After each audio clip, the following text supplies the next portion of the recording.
ప్రజాపాలన సంకల్ప బలం సామాన్యుల సంతృప్తి సేవా ఫలం అంటూ సాగుతోన్న గౌరవనీయ ముఖ్యమంత్రి రేవంత్ రెడ్డి గారి సందేశం.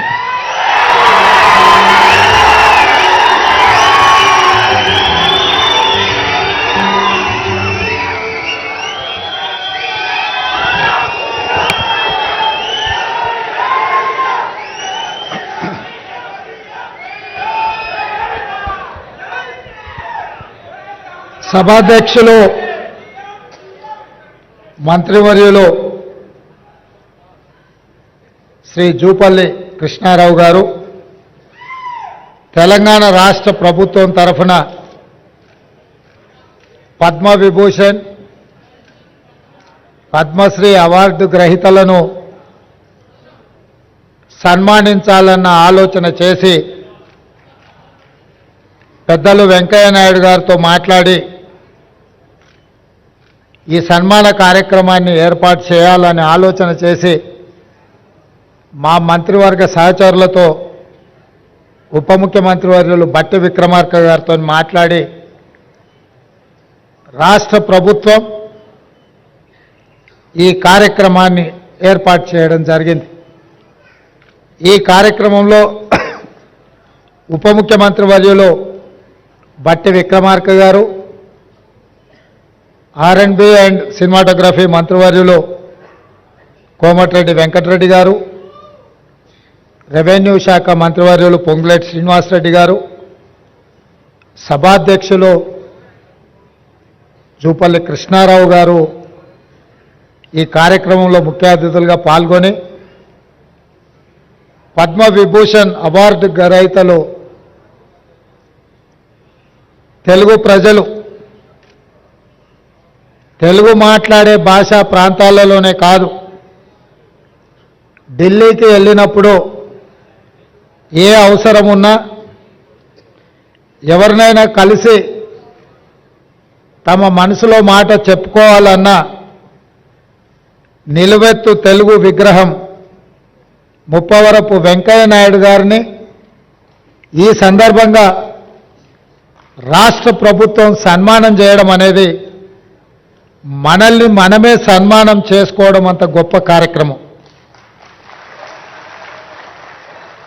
అదేవిధంగా మీ అందరి అభిమాన నాయకుడు,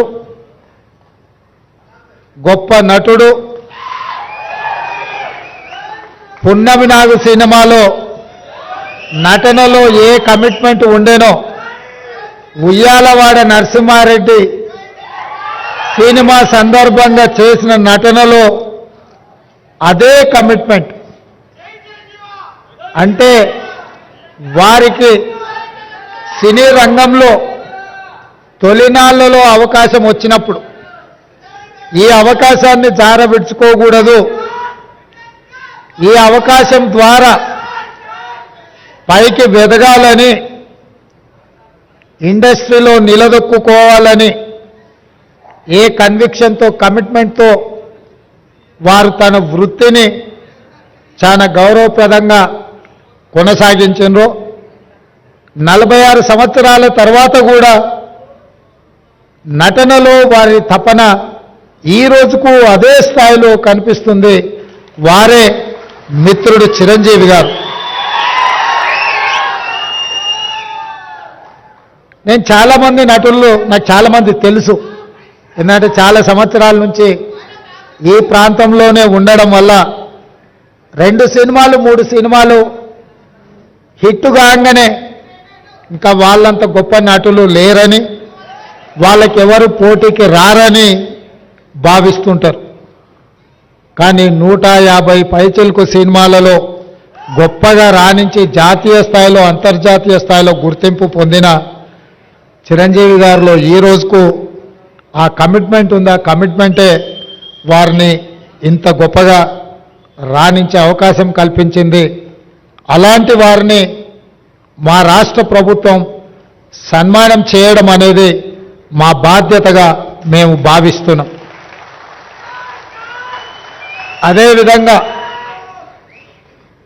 గ్రామీణ ప్రాంతాలలో మారుమూల పల్లెల్లో పెరిగి స్థానిక కళలు వృత్తిగా మార్చుకొని వాటిని ప్రదర్శిస్తూ అందులోనే తమ జీవితాన్ని గడిపిన పద్మశ్రీ అవార్డు గ్రహీతలు వేలు ఆనందచారి గారు, శ్రీ దాసరి కొండప్ప గారు, శ్రీమతి ఉమామహేశ్వరి గారు, గడ్డం సమ్మయ్య గారు, బంజారా కెతావత్ సోమ్లాల్ గారు, శ్రీ కూరెళ్ల విఠలాచార్య గారు, వీరందరికీ కూడా కేంద్ర ప్రభుత్వం పెద్దలు వెంకయ్య నాయుడు గారు చెప్పినట్టు మట్టిలో మాణిక్యాలను గుర్తించి వెలికితీసి సానబట్టి వాళ్ళు రాణిస్తే ఈరోజు కేంద్ర ప్రభుత్వం వాళ్ళని గుర్తించి పద్మశ్రీ అవార్డులు ఇచ్చింది. మన వాళ్ళను, మనలో ఒకరిని కేంద్ర ప్రభుత్వం గుర్తించి పద్మశ్రీ అవార్డులు ఇచ్చినప్పుడు మీ అందరి సమక్షంలో వాళ్ళని సన్మానం చేయడం రాష్ట్ర ప్రభుత్వం బాధ్యతగా భావించి ఈరోజు ఈ కార్యక్రమాన్ని ఏర్పాటు చేయడం జరిగింది. మిత్రులారా, ఈ కార్యక్రమం రాజకీయాలకు అతీతమైన కార్యక్రమం. ఈ కార్యక్రమం ఒక మంచి సాంప్రదాయాన్ని నెలకొల్పడానికి మా ప్రభుత్వం చేస్తున్న ప్రయత్నం. తెలుగువాడు ఎక్కడున్నా మనవాడే, ఏ ప్రాంతంలో ఉన్నా మనవాడే. ఈ దేశంలో హిందీ భాష తర్వాత అత్యధికంగా మాట్లాడుకునే భాష తెలుగు భాష. దేశంలో రెండవ భాష అత్యధికంగా మాట్లాడుకునే భాష తెలుగు భాష. ఇవాళ మన భాష అంతరించిపోతుందేమన్న అనుమానం వస్తున్న సందర్భం. మన కవులు, కళాకారులు గ్రామీణ ప్రాంతాలలో సాంప్రదాయబద్ధమైన ఈ వృత్తులను వదిలేస్తే చరిత్రలో కనుమరుగవుతుంది. ఇట్లాంటి కవులను, కళాకారులను, వివిధ రంగాలలో రాణించిన వాళ్ళను రాష్ట్ర కేంద్ర ప్రభుత్వాలు గుర్తించి గౌరవించి వాళ్ళకి ఈ రకమైన అవార్డులు ఇవ్వాల్సిన బాధ్యత, ఆ సాంప్రదాయాన్ని కొనసాగించాల్సిన బాధ్యత ఎన్నికైన ప్రభుత్వాల మీద ఉన్నదని నేను భావిస్తూ ఈ సాంప్రదాయాన్ని కొనసాగించాలి. అందుకే ఎక్కువ సమయం తీసుకొని వారిని సన్మానం చేసినా దానికి అర్థం ఉండదని ప్రకటించిన ఎంబడే పెద్దలు వెంకయ్య నాయుడు గారిని చిరంజీవి గారితో మాట్లాడి ఈ కార్యక్రమాన్ని ఏర్పాటు చేసినాం. వెంకయ్య నాయుడు గారికి ఇతర కార్యక్రమాలు ఉండడం వల్ల ఉదయం 11 గంటలకే ఈ కార్యక్రమాన్ని చేపట్టాలని ఆలోచన చేసి మా అధికారులు చీఫ్ సెక్రటరీ గారితో, శాంతకుమారి గారితో, ఇతర అధికారులతో మాట్లాడితే, సార్ ఉదయం అంటే అభిమానులు రారేమో, అది మీరు శిల్పకళా వేదిక అంటుండ్రు, అది నిండదేమో, కొద్దిమంది వస్తారేమో, ఎలా సార్ ఈ కార్యక్రమాన్ని నన్ను అడిగాను. నేను వారికి ఒక మాట చెప్పిన, వెంకయ్య గారి పేరు, చిరంజీవి గారి పేరు మన సన్మాన కార్యక్రమంలో పెడితే శిల్పకళా వేదిక నిండడానికి మనం ఎలాంటి శ్రమ పడాల్సిన పని లేదు, ఆందోళన పడాల్సిన పని లేదు. శిల్పకళా వేదిక నిండగా వారి అభిమానులు తప్పకుండా వస్తారు అని నేను వారికి చెప్పిన నా నమ్మకాన్ని నిలబెట్టినందుకు మిమ్మల్ని అందరినీ మనస్ఫూర్తిగా నేను మిమ్మల్ని అందరినీ అభినందిస్తున్నా.